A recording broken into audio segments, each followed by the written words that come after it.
이번에는 YTN 사이언스를 통해서 방영되는 다큐멘터리 가운데 한 편을 엄선해서 소개해드리는 사이언스 다큐 시간입니다. 오늘은 서울 도심 속에서 즐길 수 있는 세계 문화에 대해서 알아보겠습니다. 김수현 리포터 나와 계십니다. 안녕하세요. 네, 안녕하세요. 네, 요즘에는 과거와 달리 길에서도 외국인들을 자주 만나게 되는데요. 네. 관광으로서가 아니라 한국에 이제 살러 들어오는 외국인들의 수가 굉장히 많이 늘었다고 하죠. 네, 맞습니다.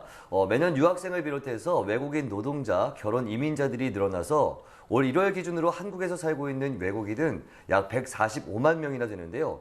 특히 전체 외국인의 절반 가까이가 경기도와 서울에 모여 살고 있는 것으로 나타났습니다. 네, 예전에는 외국인들이 좀 많이 모여 있으면 싫어하거나 좀 기피하기도 했었는데 최근에는 좀 많이 달라진 것 같아요. 외국인들이 좀 모여 사는 곳이면 어떤 특별한 또 문화가 형성되다 보니까 젊은이들이 또 많이 찾죠. 네, 맞습니다. 멀리 가지 않아도 가까운 곳에서 이국적인 정취를 느낄 수 있는 곳, 바로 서울 속에 숨어 있는 외국인 거리들인데요.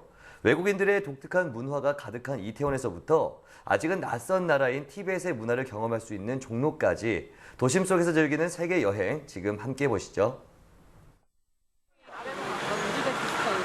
우리나라에서 가장 이국적인 장소하면 여러분은 어디가 제일 먼저 떠오르시나요?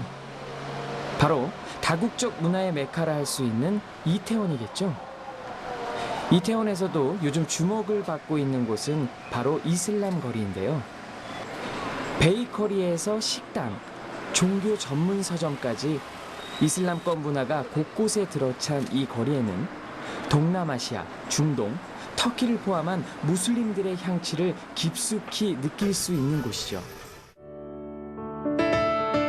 이슬람 거리를 걷다 보면 파란색 아라베스크 무늬의 타일로 장식된 큰 아치 형태의 대문을 만날 수 있는데요. 이 문은 이슬람교의 국내 허브이자 우리나라에서는 단 하나뿐인 이슬람 사원으로 들어가는 문입니다. 지금 뒤에 보이는 이 사원이 모스크라 불리는 이슬람 사원인데요. 이슬람 신도들이 모두 이 장소에 모여서 기도를 드리는 곳인데 이태원에 이슬람 거리가 생기게 된 이유도 바로 이 이슬람 사원이 생기면서부터겠죠. 이슬람 건축물은 지구상에 가장 널리 펴져 있는 세계적 예술 가운데 하나인데요. 이슬람 제국의 상징이라고 할 수 있죠. 그중 가장 중요하고 대표적인 건축물이 바로 모스크라 불리는 이슬람 사원입니다. 사원 양옆에는 미나렛이라 불리는 뾰족한 탑이 서 있는데요.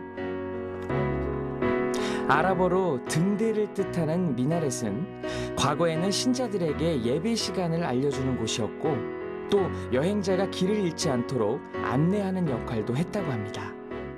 서울의 이슬람 사원은 우리나라의 이슬람 문화를 소개하고 이슬람 교도들의 예배를 위해 세워졌는데요.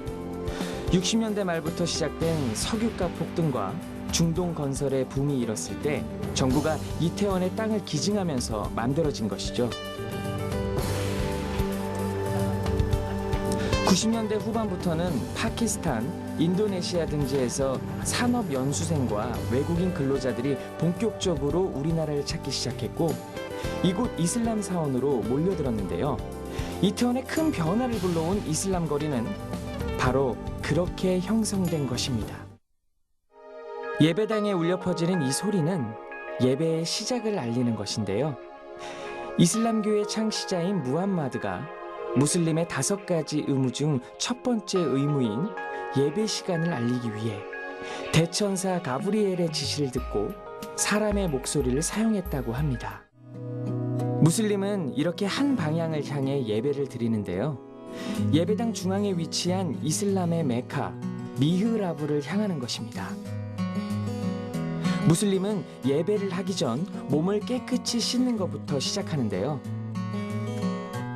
몸도 마음도 깨끗하게 닦아낸 뒤엔 발목이 보이도록 바지 아랫단을 단정하게 접어 올리고 맨발로 예배를 드리죠.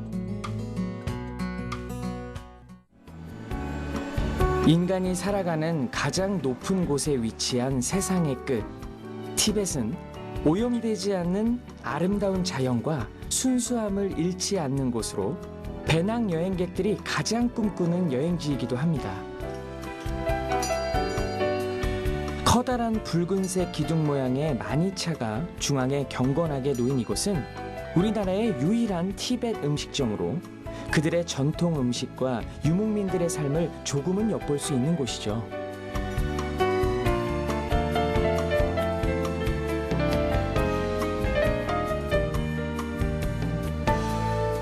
붉은색의 마니차 윗부분에는 5색의 타루초가 걸려 있는데요. 이 깃발에 가족의 안녕을 기원하는 기도를 적어 걸어두면 바람이 그 기도를 하늘에 전해준다고 티벳 사람들은 믿고 있습니다.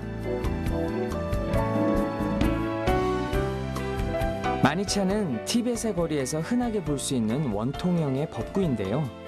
티벳 사람들은 이 마니차를 한번 돌리면 불경을 한번 읽는 것과 같은 공적이 쌓인다고 믿고 있죠. 이동이 잦은 티벳 유목민들의 음식은 과연 어떻게 만들어지는 걸까요?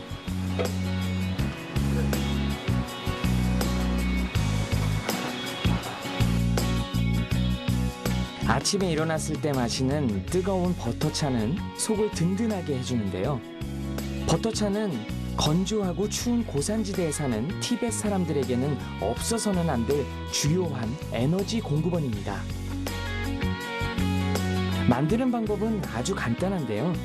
중국 차에 버터, 소금, 우유를 넣고 믹서기로 섞어주기만 하면 됩니다. 사실은 이게 농모 티벳식 전통 믹서기인데요. 이제 이렇게 해서 이렇게 생겼어요. 예, 대나무로 만들어졌고요. 이게 이제 믹서 역할을 하는 거예요. 보면 여기다 이렇게 만들어지는 버터차를 티벳 유목민들은 하루 30잔에서 40잔씩 물 대용으로 마신다고 하는데요.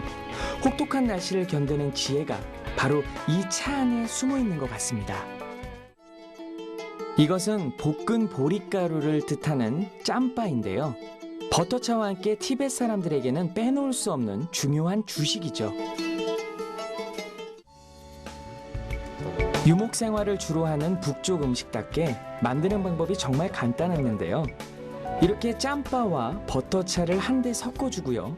손으로 주물주물 반죽을 해준 뒤 꾹 눌러 모양을 내주면 됩니다. 간단합니다. 소박하기만 한 가정식이지만 버터차와 짬바 속에는 티벳 유목민들의 삶과 철학이 들어있습니다.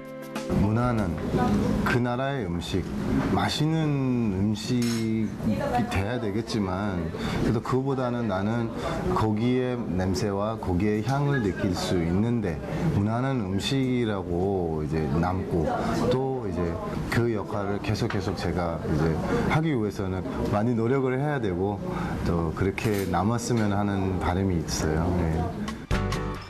지금 힘든 시기를 보내고 있는 티벳 사람들의 삶과 애환이 조금은 느껴지는 시간이었습니다.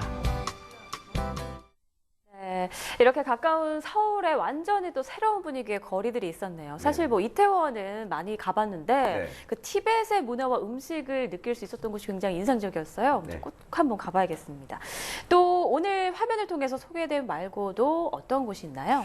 네, 일단 서울 속 리틀 프랑스라고 불리는 설의 마을은 뭐 이미 많은 분들이 알고 네. 계실 텐데요.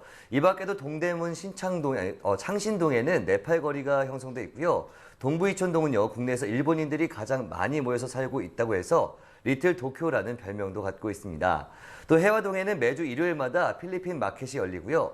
불광동에는 다문화 박물관이 있어서 다양한 세계 문화를 한자리에서 만날 수가 있습니다. 네, 그전엔 잘 몰랐는데 우리의 주변에 정말 많은 외국인들이 살고 있었고 또 그들 또한 자신들의 문화를 잃지 않으면서도 우리와 잘 어우러져 살고 있구나 이런 네. 생각이 드네요. 네, 오늘 말씀 고맙습니다.